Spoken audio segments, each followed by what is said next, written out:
Became independent in 1968, the United Kingdom retained control over the Chagos archipelago, a move that has since been called into question by the International Court of Justice that found that the process of decolonization of Mauritius had not been lawfully completed. While negotiations are continuing between Mauritius, that claims the archipelago, and the UK, the process has not reached a conclusion on key issues of an apology, the restoration of the islands by the US and UK, the right of return of Chagossians, and the question of reparations. Is called to order. Assembly adopted a resolution in 2019 welcoming the ICJ opinion and demanded that the UK unconditionally withdraw its colonial administration from the area within 6 months, a move that is yet to happen. It's not the responsibility of UK, Mauritius, US, but it's also the responsibility we want to know from the Secretary General of United Nations and also the General Assembly.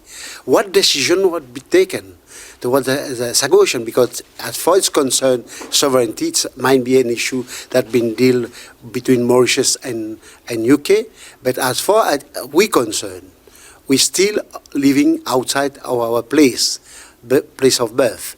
And our message is to find out in what way reparation need to be done.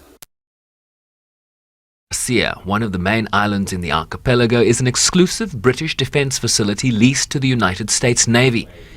Colt, who left the Chagos Islands at the age of 4 when his family was relocated to Mauritius, says they're not seeking to close the US military base. From newspaper that there are job possibility in Chagos on the base. I make application. I never been selected, and you know the reason why? Because of my place of birth. What is very difficult to accept? How could other people can have the right to live and to stay to work on our birthplace, whereas we, as native, we don't have this opportunity?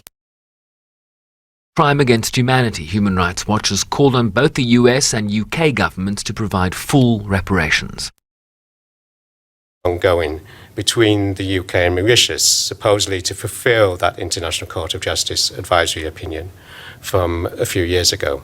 Those negotiations may be coming to a head now. There could be an announcement any day, probably before the end of the year.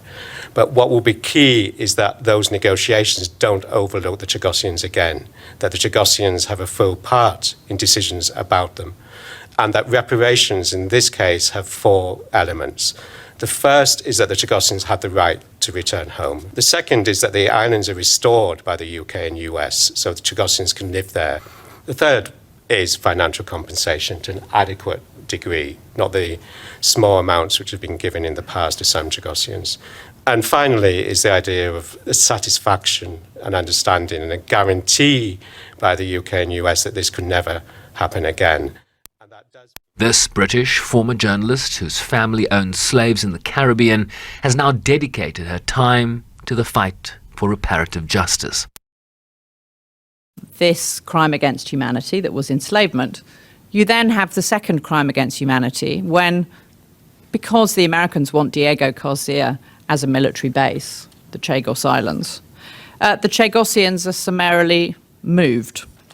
And as the record shows, in Whitehall, memos are written to try to disguise the fact that they had ever even been settled on the island.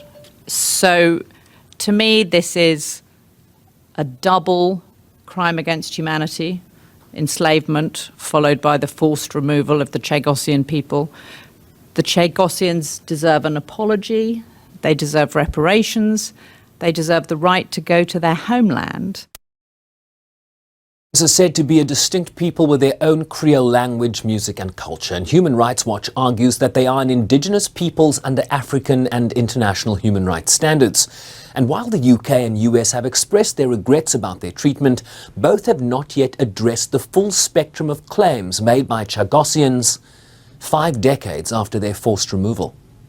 Chauvin Bryce, SABC News, New York.